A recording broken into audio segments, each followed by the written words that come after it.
Hello, hungry Hippos. If this is your first time listening in, you're in for a treat. This is actually everyone's first time listening, so you're not alone. We've got something special for you today. You're in for a treat. This is actually everyone's first time listening, so you're not alone. We've got something special for you today. We will be talking about tendonitis and its relation to the body's function of maintaining homeostasis. Our speakers today include myself, Clayton Long, Jalen Milhot, Taylor Garand, Skylin Lester, Callie Hover, along with our guest, Caitlin Sorrell. Homeostasis plays a major role in keeping the body's equilibrium. Tendonitis is a condition in which the tendons become irritated or inflamed, causing minimal to extensive pain. Let's start out with the structure and function of the muscular system. The main function of the system is movement. Wait, is this the only function of the muscular system? I'm glad you asked. It also maintains posture and circulates blood throughout the body. The muscles are the only tissue in the body that contract, and because of it, to the body. There are about 700 named muscles that make up around half of a person's body weight. Each organ is a muscle that is made up of skeletal muscle tissue, blood vessels, tendons, and nerves. Inside of the heart, digestive organs, and blood vessels are also places that have muscle tissue throughout the body. There are actually 3 types of muscle tissue: skeletal, cardiac, and smooth. The skeletal tissue is a long cylindrical fiber. It is attached to bones and entrances to the body like the mouth and the anus. It basically makes contraction possible, so that includes things like facial expressions and posture. The muscles that have the greatest endurance of all the muscles are responsible for the body's posture and hold you up throughout the day. Most of these muscles are attached to 2 bones across a joint. The muscles work to move parts of the bones closer together. Skeletal muscle makes up 40% of your. The skeletal muscle tissue is surrounded by connective tissue and is the only voluntary muscle tissue in the body. Next up is the cardiac muscle. This forms the walls around the heart that are capable of the contractions. The cardiac muscle pumps blood through the body and is not under conscious control. The smooth muscle contraction is the reason for involuntary movements in the internal organs.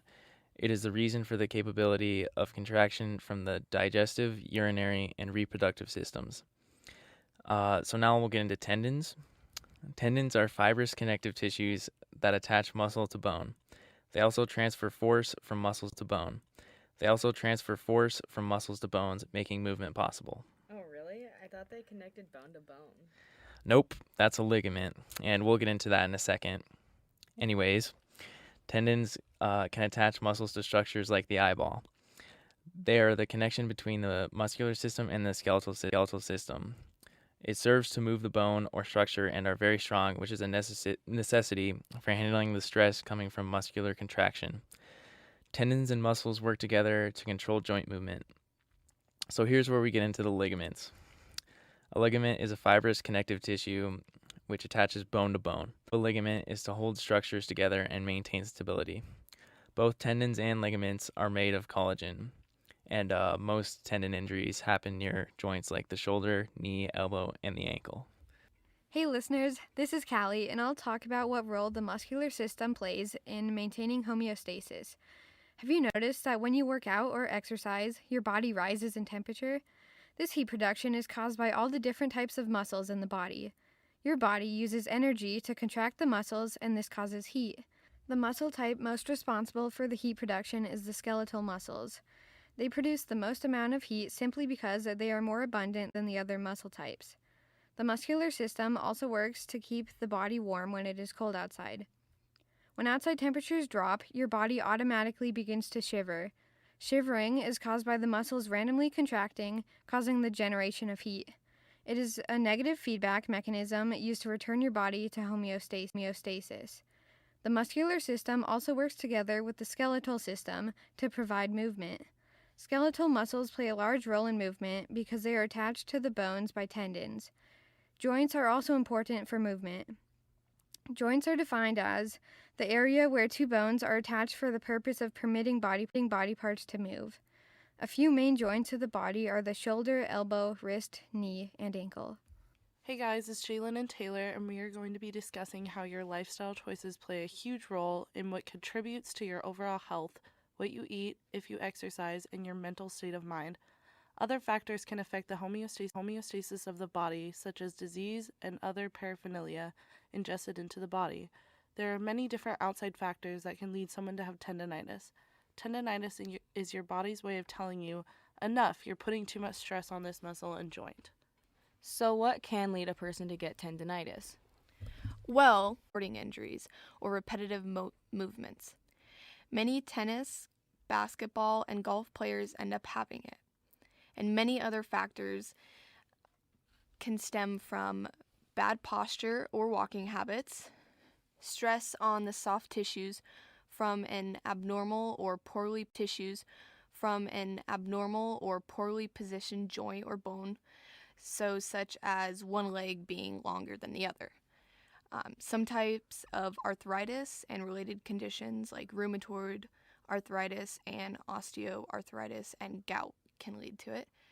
Other plausible explanation for it is that the high blood sugar may cause abnormal thickening of the tendons so they're easier to snap. Some medications, which is a rare occurrence, but it does happen, and there are also many day-to-day activities that can lead to having this condition. Repetitive actions such as gardening or landscaping, carpentry, shoveling, painting, scrubbing, and also the presence. Another big factor is age. So adults 40 years of age and older tend to get it more than younger. As tendons age, they tolerate less stress and are less elastic, so they tear more easily. Wait, so are you saying that I can get tendonitis on my heart muscles? No. Thankfully, you cannot. While tendonitis can occur in any of your tendons, it's most common around your shoulders, elbows, wrists, knees, and heels. Wait, whoa, this is all so much information. If there are so many ways to get this condition, there must be a way to treat it. Try before taking your case to the doctor, such as taking aspirin or ibuprofen. You can also go with the RICE method, which is rest, ice, compress, and elevate. Another great way is to warm up thoroughly, so gradually building the intensity level of your workout, and then a nice cool down after the session. Most cases can be treated with rest, physical therapy, and medications to reduce the pain. But if your symptoms start to progress and interfere with your daily activities for more than a few days, then it's highly encouraged to go see your local physician. Experiencing tendon rupture, which is even more serious. If the irritation persists for several weeks or months, you may develop tendinosis, which involves degenerative changes in the tendon as well as new abnormal blood vessel growth.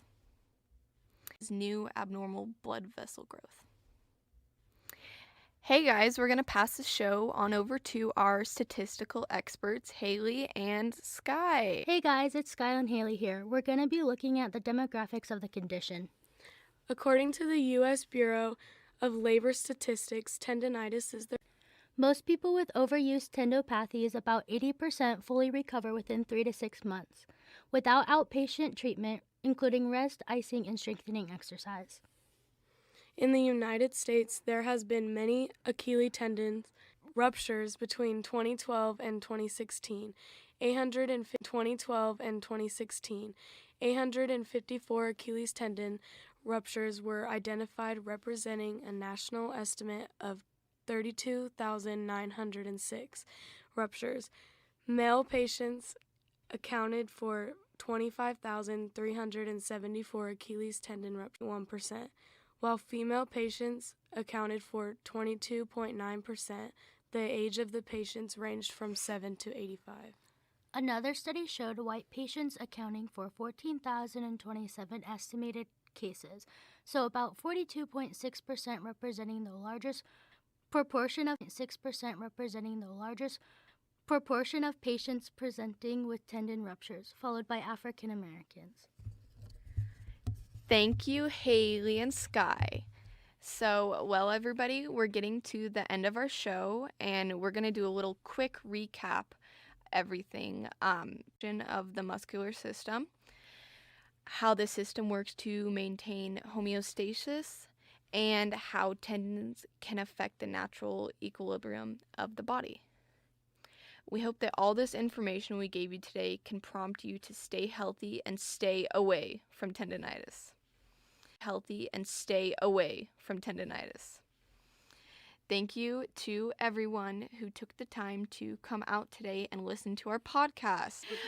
Be sure to listen next week to our show about tendinosis, which may sound like tendonitis, but is a very, very different thing.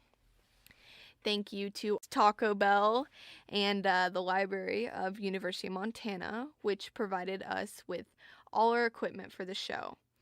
Thank you all.